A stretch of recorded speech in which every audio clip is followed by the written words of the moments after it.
किसी ने क्या खूब कहा है, बड़ा खूबसूरत रिश्ता है मेरा और मेरे प्रभु का।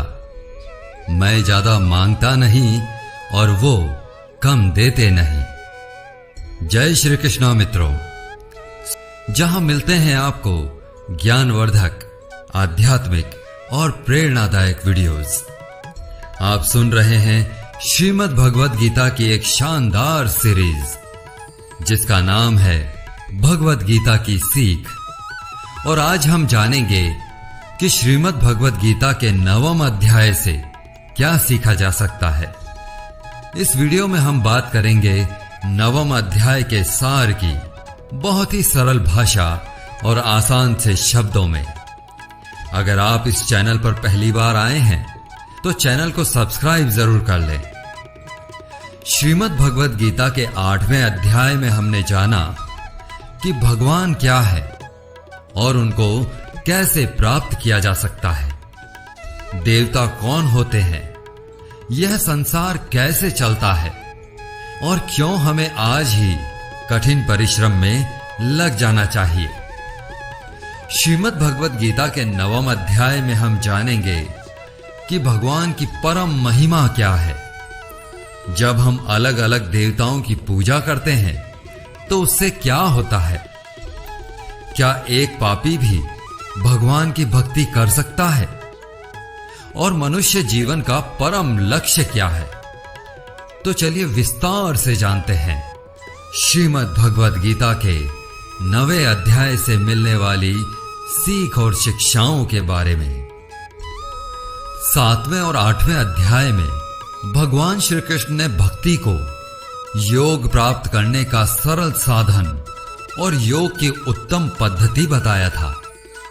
9वें अध्याय में उन्होंने अपनी परम महिमा का व्याख्यान किया है, जिससे विस्मय, श्रद्धा और भक्ति उत्पन्न होती है। वे यह बोध कराते हैं कि यद्यपि वे अर्जुन के सम्मुख साकार रूप में खड़े हैं, किंतु उन्हें मनुष्य के रूप में मानने की दुर्भावना धारण नहीं करनी चाहिए। वे स्पष्ट कहते हैं कि वे समस्त प्राकृतिक शक्तियों के अध्यक्ष हैं और सृष्टि सृजन के आरंभ में अनगिनत जीवों के जीवन रूपों को उत्पन्न करते हैं और प्रलय के समय वापस उन्हें अपने में विलीन कर लेते हैं तथा सृष्टि के अगले चक्र में उन्हें पुनः प्रकट करते हैं।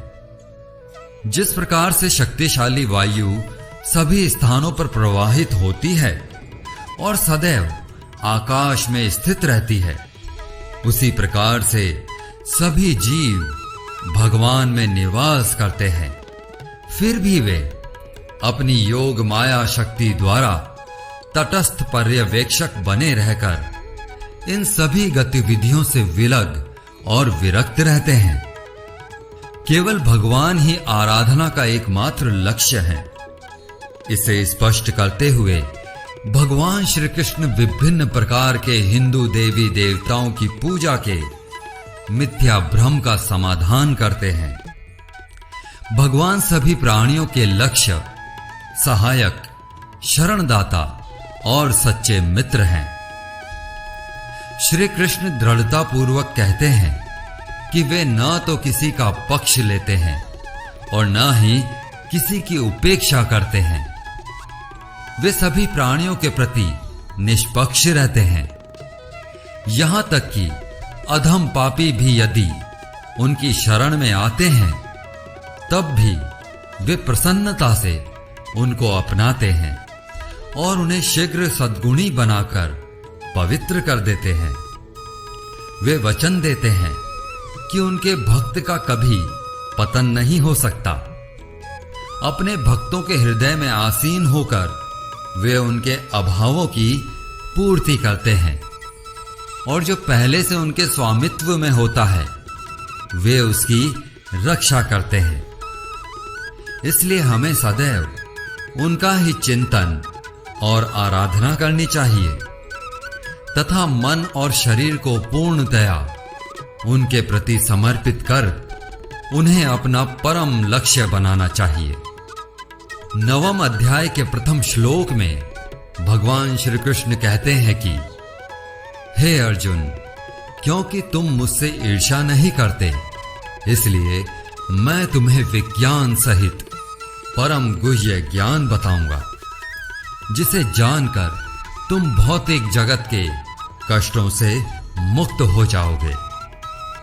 भगवान श्री कृष्ण अपने सखा, अपने मित्र अर्जुन से कहते हैं कि हे अर्जुन, मैं तुम्हारे लिए परम गोपनीय ज्ञान कहने जा रहा हूं और इसे विज्ञान सहित कहने जा रहा हूं। भगवान श्री कृष्ण कहते हैं कि यह जो ज्ञान है, यह सभी विद्याओं का राजा है।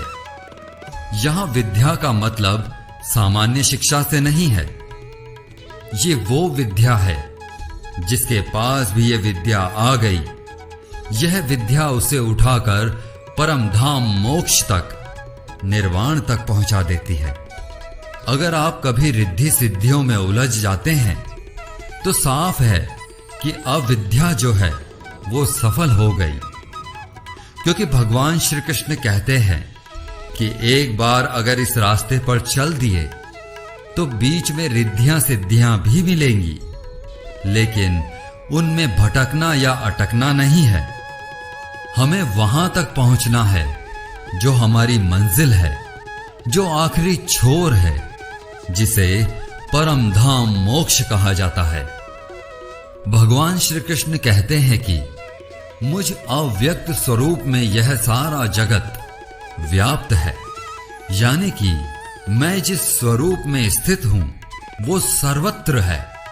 सारे प्राणी मुझ में स्थान पाए हैं, किंतु मैं उनमें स्थित नहीं हूं। वे मनुष्य जो मुझ में श्रद्धा नहीं रखते, वे इस संसार में बार बार दुख भोगने के लिए आते रहते हैं और यहां से जाते रहते हैं।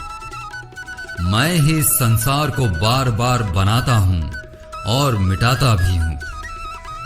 हे कुंती पुत्र, एक कल्प के अंत में सभी प्राणी मेरी आदि प्राकृत शक्ति में विलीन हो जाते हैं और अगली सृष्टि के आरंभ में मैं उन्हें पुनः प्रकट कर देता हूं। प्राकृत शक्ति का अध्यक्ष होने के कारण मैं बारंबार असंख्य योनियों के जीवों को उनकी प्रकृति के प्रभाव के अनुसार पुनः पुनः उत्पन्न करता हूं। भगवान कहते हैं, हे अर्जुन, कल्प का जो विलय काल है उसमें सब मेरी जो प्रकृति है, मेरा जो स्वभाव है, उसे प्राप्त होते हैं और कल्प का जो आदि है उसको मैं बार बार रचता हूं, बार बार सजाता हूं। कल्प का मतलब है भगवान की तरफ जब आपकी दृष्टि हो जाती है, जब आपका प्रेम उमड़ आता है, जब आप उस रास्ते पर चल देते हैं, वो परिवर्तन आपके अंदर आने लगता है, तो यहां से वो आरंभ होता है, यहां से वो शुरुआत होती है। और जब आप उस भाव को प्राप्त हो जाते हैं तो कल्प का अंतिम छोर आ जाता है और अपना कर्म पूरा करके वो जो उपचार हैं वो भी समाप्त हो जाते हैं। भगवान कहते हैं कि एक रचयिता तो मैं हूं जो भूतों को कल्प के लिए प्रेरित करता हूं, और दूसरी जो रचयिता है वह यह प्रकृति है जो मेरी अध्यक्षता में, मेरी उपस्थिति में इन भूतों को रचती है। श्री कृष्ण कहते हैं, हे कुंती पुत्र, यह प्राकृत शक्ति मेरी आज्ञा से चर और अचर प्राणियों को उत्पन्न करती है। इसी कारण भौतिक जगत में परिवर्तन होते रहते हैं। यह जान लो कि जिस प्रकार प्रबल वायु प्रत्येक स्थान पर प्रवाहित होती है और आकाश में जाकर स्थित हो जाती है, वैसे ही सभी जीव सदैव मुझ में स्थित रहते हैं। यह भी एक तरह का कल्प है जिसमें स्वभाव परिवर्तन होता है, काल परिवर्तन होता है, शरीर परिवर्तन होता है। आत्मा एक शरीर से दूसरे शरीर में जाती है, तो इस तरीके से कल्प जो है वह 2 प्रकार के होते हैं। उनको यहां पर भगवान श्री कृष्ण ने समझाना चाहा है। ऐसा कहा जाता है कि चारों युग बीतने पर एक कल्प पूर्ण होता है, फिर महाप्रलय होता है। लेकिन इसका यथार्थ में जो अर्थ है वो यह है कि जब तक आप यानी आत्मा अलग है और परमात्मा अलग है, तब तक ये युग धर्म रहेंगे। इसी के बारे में गोस्वामी तुलसीदास जी ने भी रामचरितमानस में कहा है कि चारों युगों का मतलब है कि 4 स्तर हैं ध्यान के, जिसमें आप निम्न स्तर से शुरू करते हैं, फिर आप ऊपर की तरफ बढ़ते हैं और फिर आप पराकाष्ठा जो है वहां तक पहुंच जाते हैं। फिर आप अंतिम स्तर पर अर्थात उस परम धाम मोक्ष तक पहुंच जाते हैं। इस प्रकार आत्मा और परमात्मा एक हो जाते हैं और आत्मा का परमात्मा में विलय हो जाता है। श्री कृष्ण कहते हैं, मैं ही मनुष्यों को उनके कर्मों के अनुसार फल देता हूं, पुनर्जन्म देता हूं, लेकिन मुझे मेरे कर्म का बिल्कुल भी मोह और अहंकार नहीं है। मैं यह कर्म करते हुए भी इस कर्म के बंधन में नहीं बंधता। सब कुछ करके भी मैं यह नहीं मानता कि मैं कुछ करता हूं। मेरी माया के जाल में फंसने वाले और मुझे नहीं समझने वाले मूर्ख लोग और बेकार की आशा और बेकार के कार्य करने वाले लोग हमेशा इसी संसार में फंसे रह जाते हैं। आगे भगवान श्री कृष्ण कहते हैं कि बहुत सारे लोग मुझे समझ नहीं पाते हैं, मेरे रूप को समझ नहीं पाते हैं। मित्रों, कहते हैं ना कि जाकी रही भावना जैसी, प्रभु मूर्ति देखी तिन तैसी। इसी बात का प्रतिपादन इससे भी होता है कि भगवान श्री कृष्ण के युग में भी, उस दौर में भी बहुत से लोगों ने उनके यथार्थ स्वरूप को समझा ही नहीं। वो समझ ही नहीं पाए कि भगवान हमारे साथ रह रहे हैं। कोई उन्हें किस नाम से बुलाता था तो कोई क्या कहता था। उन्होंने वो असली रूप समझा ही नहीं। भगवान यही बात अर्जुन को समझाते हैं। अपने मित्र, अपने सखा से कहते हैं कि हे अर्जुन, मैं उस धाम में स्थित हूं, मुझे लोग नहीं समझ पाते। मुझे वो मनुष्य शरीर के आधार वाला समझते हैं, तुच्छ समझते हैं। मैं उस महान ईश्वर रूप में स्थित हूं, लेकिन शरीरधारी हूं। इसीलिए ये लोग मुझे नहीं समझ पाते, मुझे मनुष्य कहते हैं। और उनका दोष भी नहीं, क्योंकि जब वह देखते हैं तो उन्हें यह शरीर दिखाई पड़ता है। जब मैं मनुष्य के रूप में अवतार लेता हूं, तब मूर्ख लोग मुझे समस्त प्राणियों के परमात्मा के रूप में पहचानने में समर्थ नहीं होते। प्राकृत शक्ति से मोहित होने के कारण ऐसे लोग आसुरी और नास्तिक विचारों को ग्रहण करते हैं। इस मोहित अवस्था में उनके आत्म कल्याण की आशा निरर्थक हो जाती है और उनके ज्ञान की प्रकृति निष्फल हो जाती है। हे पार्थ, किंतु महान आत्माएं जो मेरी दिव्य शक्ति का आश्रय लेती हैं, वे मुझे समस्त सृष्टि के उद्गम के रूप में जान लेती हैं। वे अपने मन को केवल मुझ में स्थिर कर मेरी अनन्य भक्ति करती हैं। आगे श्री भगवान कहते हैं, हे अर्जुन, मैं ही संपूर्ण जगत का दाता यानी कि धारण करने वाला हूं, पिता यानी कि पालन करने वाला हूं, पितामह यानी कि मूल उद्गम हूं।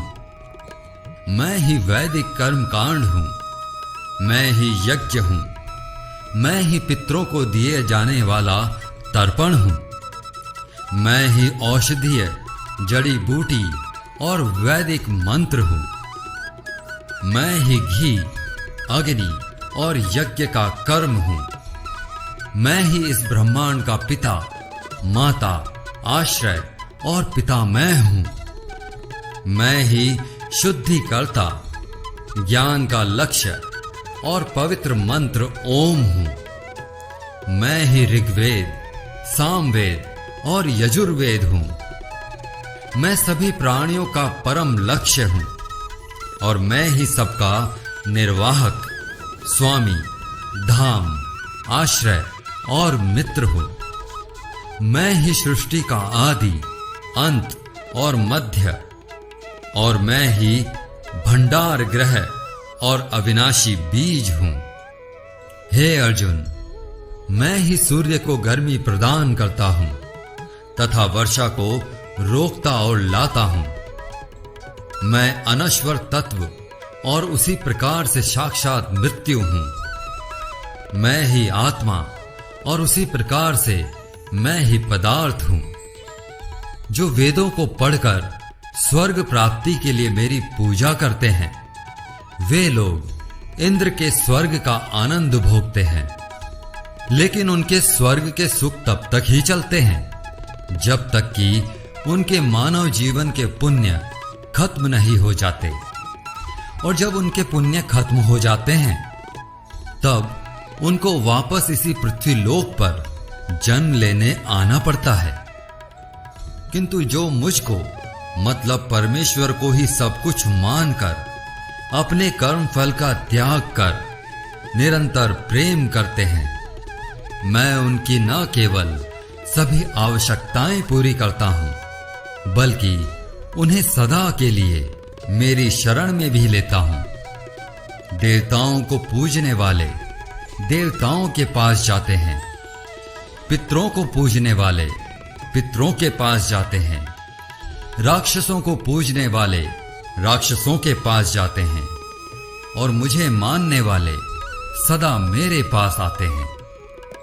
देवताओं, पितरों और भूतों को पूजने वालों का ज्ञान सीमित होता है और उनको फिर से इस मृत्यु लोक में आना ही पड़ता है।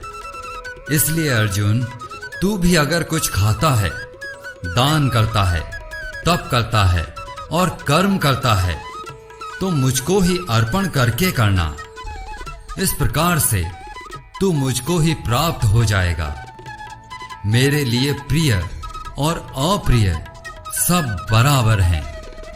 यहां तक कि अगर कोई बहुत ही दुराचारी हो, चाहे वो स्त्री हो या पुरुष हो, चाहे राजा हो या भिखारी हो, वह भी मुझ में आसक्त होकर इस भव सागर से तर जाता है। इसलिए अगर तू भी मुझ में समर्पित रहेगा तो मुझे ही प्राप्त करेगा। मित्रों, यहां भगवान स्पष्ट करते हैं कि जिन मनुष्यों की रुचि वैदिक कर्म कांडों का पालन करने में होती है, वे देवताओं का स्वर्ग लोक प्राप्त करते हैं। किंतु जब उनके पुण्य कर्म क्षीण हो जाते हैं, तब उन्हें लौटकर पुनः पृथ्वी लोक में आना पड़ता है। लेकिन जो परम प्रभु की भक्ति में तल्लीन रहते हैं, वे उनके परम धाम में जाते हैं। इसलिए श्री कृष्ण उनके प्रति की जाने वाली विशुद्ध भक्ति को सर्वोत्तम बताते हुए उसकी प्रशंसा करते हैं। ऐसी भक्ति में लीन होकर जो कुछ भी हमारे पास है, वह सब भगवान को समर्पित करते हुए हमें भगवान की इच्छा के साथ पूर्ण रूप से एक निष्ठ होकर जीवन यापन करना चाहिए। ऐसी शुद्ध भक्ति पाकर हम कर्म के बंधनों से मुक्त रहेंगे और भगवान से गूढ़ संबंध स्थापित करने के लक्ष्य को पा सकेंगे। दोस्तों, जैसा कि भगवान श्री कृष्ण ने कहा है कि जो जिसकी पूजा करता है, मैं उसको उसी से जोड़ देता हूं। इस बात का बहुत गहरा अर्थ है। हमारे जीवन में हम जिस तरह के इंसान की संगत में रहते हैं, समय बीतने के साथ हमारी सोच, हमारे विचारों पर भी उसका असर होने लगता है। अगर हम नकारात्मक विचारों वाले लोगों के साथ रहते हैं तो हमारे विचार भी नकारात्मक होने लगते हैं। इसलिए नकारात्मक सोच वाले लोगों से दूर रहना चाहिए और जो लोग सकारात्मक रहते हैं, जिनका जिंदगी में कुछ करने का मकसद होता है, उनके साथ रहना चाहिए, उनका आदर करना चाहिए। क्योंकि आज भले ही वह कुछ हो या ना हो, लेकिन जैसा कि भगवान ने कहा है कि जैसी भावना वैसा नतीजा, तो उसी प्रकार से सही रास्ते पर चलने वाले एक दिन मंजिल तक पहुंच ही जाते हैं और अपने लक्ष्य को प्राप्त कर लेते हैं। मित्रों, मैं आशा करता हूं कि आपने इस वीडियो से बहुत कुछ सीखा होगा। वीडियो को लाइक करें और अपने प्रिय लोगों के साथ शेयर करके कमेंट में जय श्री राधे कृष्ण अवश्य लिखें। और ऐसे ही ज्ञानवर्धक वीडियोस पाने के लिए अनमोल साथी चैनल को सब्सक्राइब करके घंटी जरूर बजा दें। भगवान श्री कृष्ण आपको हमेशा प्रसन्न रखें। जय श्री राधे कृष्णा।